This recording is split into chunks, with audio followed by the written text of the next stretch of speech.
राधे राधे दोस्तों, कैसे हैं आप सब। दोस्तों, एकादशी तिथि भगवान विष्णु को अत्यधिक प्रिय है। यह दिन भगवान विष्णु को समर्पित होता है। इस दिन भगवान विष्णु का पूजन कर और व्रत करने का विधान है। हर माह में 2 एकादशी आती हैं।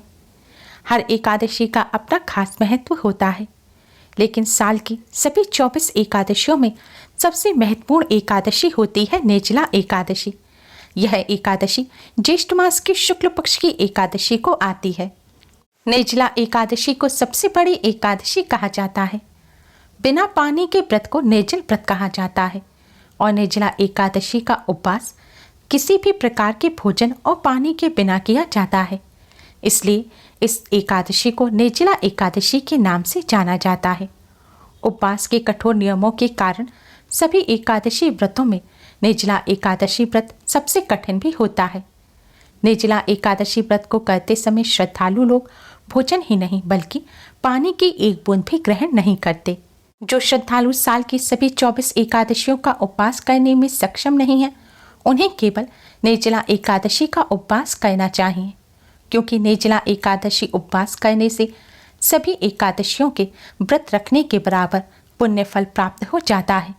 सभी एकादशियों पर अन्न खाने से जो दोष लगता है वह दोष भी हट जाता है। निर्जला एकादशी से संबंधित पौराणिक कथा के कारण इसे पांडव एकादशी और भीमसेनी एकादशी या भीम एकादशी के नाम से भी जाना जाता है। पांडवों में दूसरे भाई भीमसेन खाने पीने के अत्यधिक शौकीन थे और अपनी भूख को नियंत्रित करने में सक्षम नहीं थे। इसी कारण वह एकादशी व्रत को नहीं कर सकते थे। भीम के अलावा बाकी पांडव भाई, द्रौपदी, सभी लोग साल की सभी एकादशियों का व्रत पूरी श्रद्धा से किया करते थे। भीमसेन अपनी इस लाचारी और कमजोरी को लेकर परेशान थे। भीमसेन को लगता था कि वह एकादशी व्रत न करके भगवान विष्णु का अनादर कर रहे हैं, क्योंकि शास्त्रों में कहा गया है कि जो मनुष्य एकादशी के दिन अन्न ग्रहण करता है उसे दोष लगता है। इस दुविधा से उबरने के लिए भीमसेन महर्षि व्यास के पास गए। तब महर्षि व्यास ने भीमसेन को साल में एक बार निर्जला एकादशी व्रत करने की सलाह दी और कहा कि निर्जला एकादशी साल की सभी एकादशियों के तुल्य है।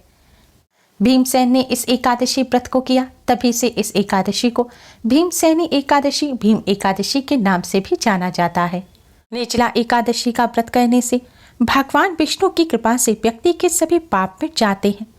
सुखमय जीवन व्यतीत कर अंत में भगवान विष्णु की कृपा से वैकुंठ में स्थान प्राप्त होता है। दोस्तों, इस बार निर्जला एकादशी का व्रत 31 मई दिन बुधवार को रखा जाएगा और व्रत का पारण 1 जून को किया जाएगा। व्रत पारण करने का शुभ मुहूर्त है 1 जून की सुबह 5:24 से सुबह 8:10 तक। अगर आप शुभ मुहूर्त में पारण ना कर पाएं तो आप दोपहर 1:39 से पहले पारण अवश्य ही कर लें, क्योंकि दोपहर 1:39 पर द्वादशी तिथि समाप्त हो जाएगी और निर्जला एकादशी व्रत का पारण द्वादशी तिथि समाप्त होने से पहले करने पर ही व्रत पूर्ण और संपन्न होता है। इस बार निर्जला एकादशी पर स्वास्थ्य सिद्धि योग बन रहा है, जिससे इस दिन का महत्व कई गुना अधिक बढ़ गया है। निर्जला एकादशी व्रत का प्रारंभ दशमी तिथि से ही हो जाता है। व्रत शुरू करने से पहले दशमी तिथि को ही पूरे दिन भर में केवल एक बार सात्विक भोजन ग्रहण करें। भोजन में मांस, मदिरा, मछली, अंडा, प्याज, लहसुन का भी सेवन ना करें। यह भोजन भी आपको सूर्यास्त होने से पहले ही करना है और सूर्यास्त होने के बाद भोजन ग्रहण ना करें। दशमी तिथि को भी ब्रह्मचर्य का पालन करें। निर्जला एकादशी व्रत में अन्न और जल ग्रहण नहीं किया जाता। अगर आप इस व्रत को कर रहे हैं तो पूरे दिन भर में आपको 1 बूंद जल भी नहीं पीना चाहिए। कुछ लोग यह सोचते हैं कि हम जल नहीं पी रहे और वह गंगा जल का सेवन करते हैं या फिर भगवान के चरणामृत या पंचामृत को जल में मिलाकर उसको पीते हैं या फिर दूध इत्यादि पीते हैं। तो ऐसी गलती भूलकर भी ना करें। अगर आप ऐसा करेंगे तो आपका व्रत तो टूटेगा ही, साथ ही आपको दोष भी लगेगा, आप पाप के भागीदार बनेंगे।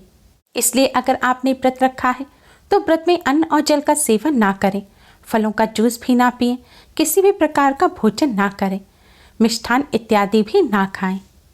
भगवान विष्णु के सभी भक्त इस व्रत को करना चाहते हैं, लेकिन स्वास्थ्य संबंधी समस्याओं की वजह से कई लोग चाहते हुए भी यह व्रत नहीं कर सकते। अगर आपको कोई स्वास्थ्य संबंधी समस्या है, आप पूरे दिन भर भूखे प्यासे नहीं रह सकते, तो आप साधारण एकादशी की तरह जल ग्रहण कर और फलाहार का सेवन कर भी इस व्रत को कर सकते हैं। लेकिन यह सिर्फ वही करें जिन्हें स्वास्थ्य संबंधी समस्या है और वह निर्जल व्रत नहीं रख सकते। अगर आप फलाहार से व्रत रख रहे हैं तो व्रत में आप किसी भी प्रकार के अन्न का सेवन ना करें। व्रत में नमक का भी सेवन ना करें। आपको मीठा भोजन ही ग्रहण करना चाहिए। व्रत में फलाहार में आप कोटो, सिंघाड़ी इत्यादि सवा के चावल का सेवन कर सकते हैं। अगर आप व्रत नहीं रख रहे हैं तब भी आपको आज के दिन चावल, जौ का सेवन नहीं करना चाहिए, क्योंकि एकादशी के दिन चावल और जौ को मांसाहार की श्रेणी में रखा जाता है। आज के दिन पान के पत्ते का सेवन भी ना करें। साथ ही मसूर की दाल, बैंगन, मूली इत्यादि का सेवन भी भूलकर भी ना करें। निर्जला एकादशी के दिन अन्न और जल के त्याग के साथ ही आपको आज के दिन बुरे विचारों और बुरी सोच का भी त्याग कर देना चाहिए। निर्जला एकादशी के दिन भूलकर भी अपने मन में बुरे विचार ना आने दें। किसी के प्रति घृणा ना लाएं। कोई भी ऐसे शब्द ना बोलें, कोई भी ऐसे कार्य ना करें जिससे किसी को नुकसान पहुंचे या किसी का दिल दुखे। इंसान ही नहीं, जाने अनजाने में आप किसी जीव की भी हत्या ना करें। अगर आप ऐसा करते हैं या आप हिंसा करते हैं तो आपसे भगवान नाराज हो जाएंगे और आपको जीवन भर कष्ट भोगना पड़ेगा। साथ ही आपके व्रत और पूजन भी स्वीकार नहीं किए जाएंगे। इसलिए इन बातों का विशेष तौर पर ध्यान रखें। एकादशी के अगले दिन सुबह उठकर स्नान आदि कर भगवान का पूजन करने के बाद आप जल से भरा हुआ कलश किसी ब्राह्मण को दान दें। उसके बाद ही आप व्रत का पारण करें। व्रत पारण करने के पश्चात ही आप अन्न और जल ग्रहण करें। व्रत पारण करने से पहले आप भूलकर भी जल का सेवन भी ना करें। एकादशी का व्रत रखने वाले भक्त आज के दिन जमीन पर बिस्तर बिछाकर सोएं। अगर जमीन पर नहीं सो सकते तो आप बेड पर सो सकते हैं, लेकिन ऐसी बेड चारपाई पर ना सोएं जो बांस की बुनी हुई हो। बांस की बुनी चारपाई को अशुद्ध माना जाता है। इसलिए अगर स्वास्थ्य संबंधी समस्या है, जमीन पर ना सो सकें तो आप बेड पर सो जाएं, लेकिन चारपाई पर ना सोएं। अगर आप व्रत नहीं रख रहे हैं तब भी आज के दिन आपको मांस, मदिरा, अंडे, मछली इत्यादि के साथ ही प्याज, लहसुन का सेवन भी नहीं करना चाहिए, क्योंकि यह तामसिक भोजन है और आज के दिन तामसिक भोजन करना वर्जित होता है। निर्जला एकादशी के दिन भूलकर भी किसी दूसरे के घर का अन्न जल ग्रहण नहीं करना चाहिए। फलाहार भी नहीं करना चाहिए। ऐसा करने से दोष लगता है और कष्टों का सामना करना पड़ सकता है। निर्जला एकादशी के दिन आपने व्रत रखा हो या नहीं रखा हो, भगवान विष्णु के सभी भक्तों को आज के दिन ब्रह्मचर्य का पूर्ण रूप से पालन करना चाहिए। शारीरिक ही नहीं, मानसिक ब्रह्मचर्य का भी पालन करें।